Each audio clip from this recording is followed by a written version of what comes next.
Sir நான் கதை சொல்ல மாட்டேன் சார். சார் எப்படி சார் நீங்க சொன்னது தானே சார் சொல்றேன். நான் எங்க சார் கதை சொல்லுவேன்? அப்புறம் கிளைமேக்ஸ்ல வந்து அதே மாதிரி அந்த அவங்க வைஃப் சீன் சொல்லு என்னையா எதையுமே சொல்ல வேணான்றீங்க. அப்புறம் என்னைக்கு எது பேச சொன்னீங்க? நான் சார் நான் படமே பார்க்கல சார். எப்படி சார் நான் சொல்லுவேன்? சரிங்க நான் கதை சொல்லுங்க.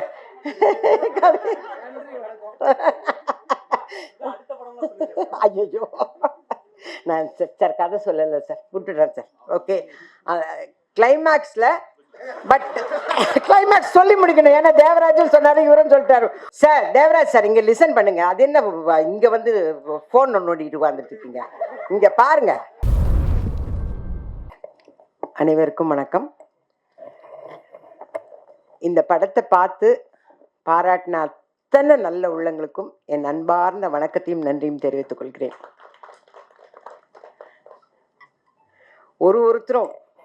ஒருத்தருமே பெரிய பெரிய டைரக்டர்ஸ். அவங்க வாயிலிருந்து வெறும் வார்த்தைகளாக வராமல் மனசுல இருந்து அடி மனசுல இருந்து வந்த வார்த்தைகள் அத்தனையும், அந்த வார்த்தைகளே வந்து நம்மளை படம் பார்த்து வச்ச ஒரு எஃபெக்ட் கொடுத்துருச்சு. எல்லாருக்கும் என்னுடைய நன்றியை தெரிவிச்சுக்கிறேன் சார். இந்த கதையை வந்து எங்கள் டைரக்டர் வந்து சொல்லும் போது ஒரு 2.5 மணி நேரம் சொன்னார். சொல்லி நான் ஜென்ரலாக என்னோட கேரக்டர்லாம் எப்படி சொல்லுவாங்க, ஃபோன்லேயே சொல்லிடுவாங்க, அவ்வளோதான். யாருக்கு அம்மா, யாருக்கு பாட்டி, நல்ல பாட்டியா கெட்ட பாட்டியா, இவ்வளோதான். ரிச்சா புவரா, மிடில் கிளாஸா, இவ்வளோதான் எனக்கு கதையே சொல்கிறது. இதுவே கதை சொல்கிறதே பெரிய விஷயமாச்சே. அதனால் இவ்வளோ தான் கேட்போம். ஆனால் இவர் மட்டும் இல்லை, நான் வந்து வீட்டுக்கு வந்து உங்களுக்கு கதை சொல்லணுன்னாரு. அவ்வளோ பெரிய கதை கேட்கணுமா நம்ம? சரின்னு வர சொன்னேன். வரும்போதே பிரசாத்தோடு வந்தார். பாமன் சாமிகள் கோயிலுக்கு போயிட்டு பிரசாத்தோட வந்து ஆரம்பித்து சொன்னாருங்க, நான் அழுவுறேன் தேம்பி. ஏன் சார் இவ்வளோ நேர்மையாக இருக்கணும்? அந்த ஆளை ஏன் சார் இப்படி கஷ்டப்படுத்துறீங்க? அது எதுக்கு சார்? யாருக்கோ பரிசு விழுந்தது, அதோட விட்டுட்டு டிக்கெட்டை வித்தாரா இல்லையா, அது கூட காசே ஒழுங்காக கொடுக்காம போயிட்டாரா, அதோடு விட்டுருங்க சார். பாவமாக இருக்குது சார், கஷ்டமாக இருக்குது சார். அழுவுறேன், நான் கதை கேட்டு அழுவுறேன். சரி, எனக்கு ரொம்ப மனசு ரொம்ப கஷ்டமாக இருக்குது. என் கேரக்டரும் சின்னது, ஆனால் அதில் வந்து டைரக்டரோட நான் பேர் பண்ணுறேங்கிறது ரொம்ப, அதாவது சிவாஜி சாரோட நீங்கள் நடிக்க போகிறீங்கன்னு டைரக்டர் சொன்னார் பாருங்க, முதல் மரியாதை. அந்த அளவுக்கு எனக்கு ஒரு சந்தோஷம். ஆஹா, எங்கள் டைரக்டருக்கு நான் தான் பேராக நடிக்க போகிறேன் அப்படிங்கிற ரொம்ப சந்தோஷத்தில் இருந்தேன். நான் அந்த கதையை கேட்டு அழுது கொஞ்ச நேரம் அப்படியே உட்காந்துட்டேன். சார் எனக்கு ரொம்ப மனசு கஷ்டமாக இருக்குது. படம் பார்த்துட்டு ஜாலியாக வெளியில் போகிறத விட்டுட்டு ஏன் சார் இப்படி கஷ்டப்படுத்தி அனுப்புகிறீங்க? எதுக்கு சார் இவ்வளோ நேர்மை? என்னத்துக்கு சார்? அப்போ நேர்மையாக இருந்தால் இவ்வளோலாம் கஷ்டப்படணும்னு இருந்தால் எவன் சார் நேர்மையாக இருப்பான்? இப்படியெல்லாம் அவரை கிராஸ் கொஷின்லாம் பண்ணேன். நான் நேர்மையாலாம் இருக்கக்கூடாது சார், நேர்மையாக இருந்தால் எவ்வளோ கஷ்டப்படுறேன். இன்னும் சேத்துலலாம் விழுந்ததெல்லாம் போய் எடுத்து நான் இன்னும் ஒரு ஃப்ரேம் கூட பார்க்கலைங்க. நான் டப்பிங் பார்த்ததோடு சரி, டப்பிங்கே நான் பேசலை. டப்பிங்கில் எங்கள் டைரக்டர் வந்து அந்த 500 ரூபாயை தொலைச்சிட்டு தேடுவார் பாருங்க. இப்போ நினச்சாலும் எனக்கு அவ்வளோ கஷ்டமாக இருக்குது. ஏன்னா ஒரு பக்கம் எங்கள் டைரக்டரை பார்க்குறேன், இன்னொரு பக்கம் ஐயோ இந்த மனுஷனுக்கு ஒரு 500 ரூபாய் எங்கே, ஐயோ அங்கே தான் இருக்குதுன்னு இப்படி சொல்லணும் போல இருந்தது. அந்த அளவுக்கு டைரக்டர் ஐயோ அவ்வளோ அற்புதமாக பண்ணிட்டார். எனக்கு சமுத்திரக்கனி சார் பார்த்தாவே பொறாமையாக இருக்கும். நான் ஃபஸ்ட்டு டேலேருந்து சொல்லியிருக்கேன், அது எப்படி சார் அங்கே ஹைதராபாடுக்கு போனால் வில்லனா வந்து அசத்துறீங்க, இங்கே வந்தால் இந்த மாதிரி சாஃப்ட் கேரக்டர் வேணுன்னு உங்களுக்குன்னே எழுதுன மாதிரி இருக்குது சார் இந்த கதை அப்படின்னு ரொம்ப பொறாமப்பட்டேன் நான். கதையை சொல்லிடாதீங்க ஏங்க, இத்தனை பேர் பேசும்போதே சொல்லிட்டாங்க நேர்மை நேர்மை நேர்மைன்னு. அப்புறம் நான் எங்கேருந்து கதை சொல்கிறது? நான் கதை சொன்னேன்னா திரும்ப அழுவேன். இப்போவே எங்கள் டைரக்டர் 500 ரூபாயை தொலைச்சிட்டு தேடினாருன்னொன்னே எனக்கு மனசு கஷ்டமாக இருக்குதுன்னு சொல்கிறேன். அது நான் கதை சொல்லிவிடுவேன். நான் படமே பார்க்கலையே, ஆனால் டப்பிங்கில் பார்த்து நான் டப்பிங்கே பேசலை சார். நான் கிளம்புறேன் சார். செந்தில் சார் வேறு வந்து நின்றுட்டார், ஏன்னா அவர் கோ ப்ரொடியூசர் ஆச்சு, வந்து நின்றுட்டார். டப்பிங் பேசாமல் இந்த பொம்பளை எங்கே வெளியில் போகுது சார், எனக்கு எப்படின்னு எனக்கு செஸ்ட் பெயின் வருது சார், 10 லட்ச ரூபாய் செலவு பண்ணி ஆர்ட் ஆப்ரேஷன் பண்ணேன், இந்த படத்தை பார்த்தா திருப்பி எனக்கு இன்னொரு ஆப்ரேஷன் நடக்கணும் போல இருக்குது, அந்தளவுக்கு ரொம்ப கஷ்டமாக இருக்குது சார், என்னால் டப்பிங் பேசவே. நான் பேசுனதே 2 டைலாக் தான், அதுவே என்னால் பேச முடியல. இவங்களோட ஆக்டிங்கை பார்த்துன்னு இருக்கேன் சார். அந்த சாங்கை போடுங்க சார், அந்த சீன் போடுங்க சார், சீன் போடுங்க சார். வேணாம் நீங்கள் டப்பிங் பேசுறீங்க. இந்த அளவுக்கு அவ்வளோ பாதிப்புமா இந்த படம். அந்த அளவுக்கு என்னை பாதிச்சது இந்த படம். அவர் எங்கள் டைரக்டர் காசு இல்லாமல் இது எல்லாமே எங்கிட்ட நந்தா சார் வந்து கதை சொல்லும் போதே சொல்லிட்டார்.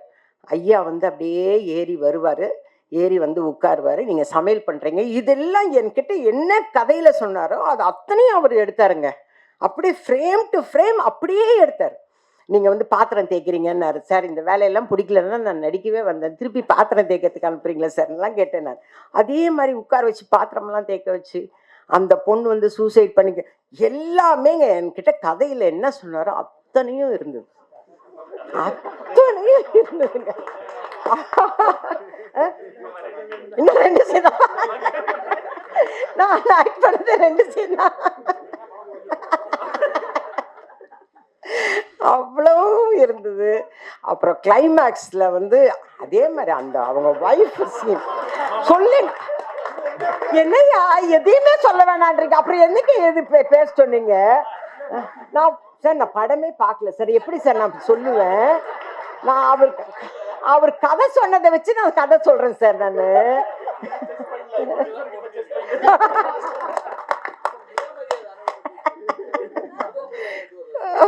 முதல் மரியாதை பத்தி சொல்றாங்க. முதல் மரியாதை ஞாபகத்திலேயே வரலைங்க சார் இப்போ எனக்கு. சார் நான் கதை சொல்ல மாட்டேன் சார். சார் எப்படி சார் நீங்க சொன்னது தானே சார் சொல்றேன், நான் எங்க சார் கதை சொல்லுவேன்? எங்க இருந்து கதை சொல்லுவேன்? படமே பார்க்கலங்க, நீங்க எல்லாம் நம்புங்க. நான் வந்து உண்மையா பேசுவேன், பிராங்கா பேசுவேன். சார் தேவராஜ் சார் இங்க லிசன் பண்ணுங்க. அது என்ன இங்க வந்து போன் நோண்டிட்டு உட்காந்துட்டு இருக்கீங்க? இங்க பாருங்க, நீங்க தான் சொல்லணும், நான் உண்மையை தான் பேசுறேன்.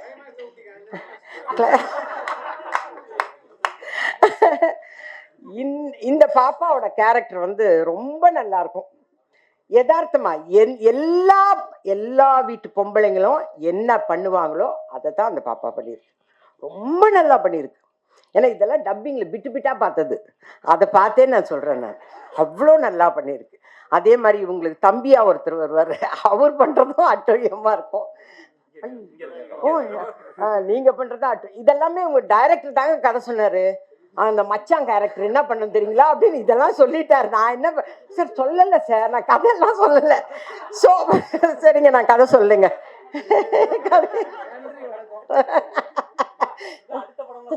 ஐயோ நான் சார் கதை சொல்லல சார், விட்டுடுறேன் சார். ஓகே கிளைமேக்ஸ்ல பட் கிளைமேக்ஸ் சொல்லி முடிக்கணும். ஏன்னா தேவராஜன் சொன்னாரு, இவரும் சொல்லிட்டாரு, மூர்த்தி நீங்க சொல்லிட்டீங்க, அதனால நான் சொல்லிடுறேன். கிளைமேக்ஸ்ல அதாவது எப்பவுமே சினிமாவோட இதுவே என்னன்னா, வில்லனா இருக்க வில்லத்தனம் பண்ணிக்கிட்டே இருந்தான்னா அவனுக்கான பனிஷ்மெண்ட் இதுதான்.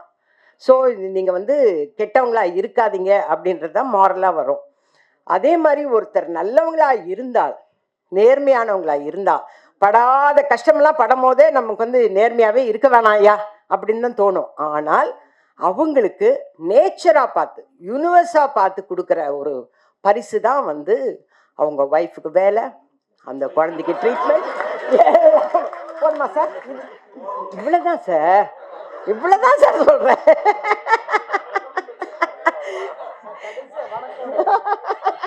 வணக்கமே கிடையாது.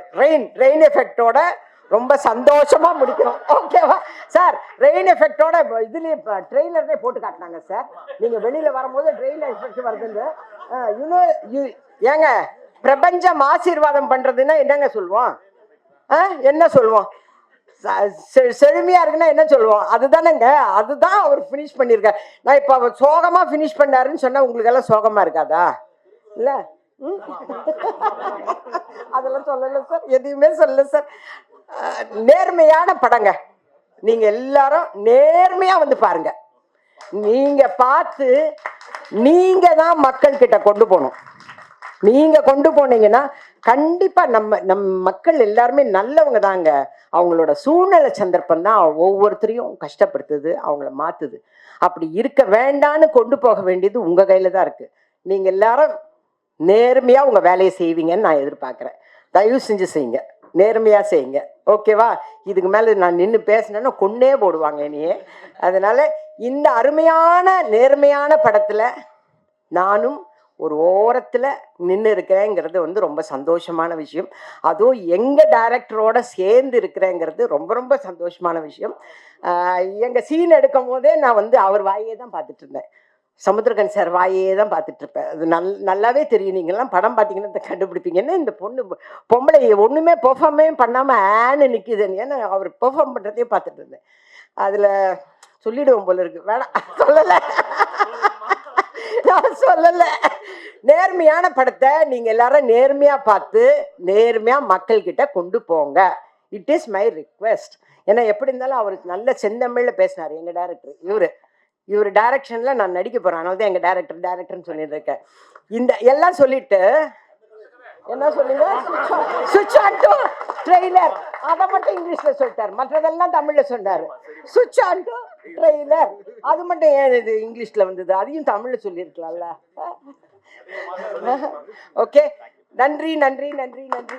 ஓரளவுக்கு நான் கதை சொல்லி முடிச்சிட்டேன். அதனால நேர்மையான படம் தயவு செஞ்சு பாருங்க.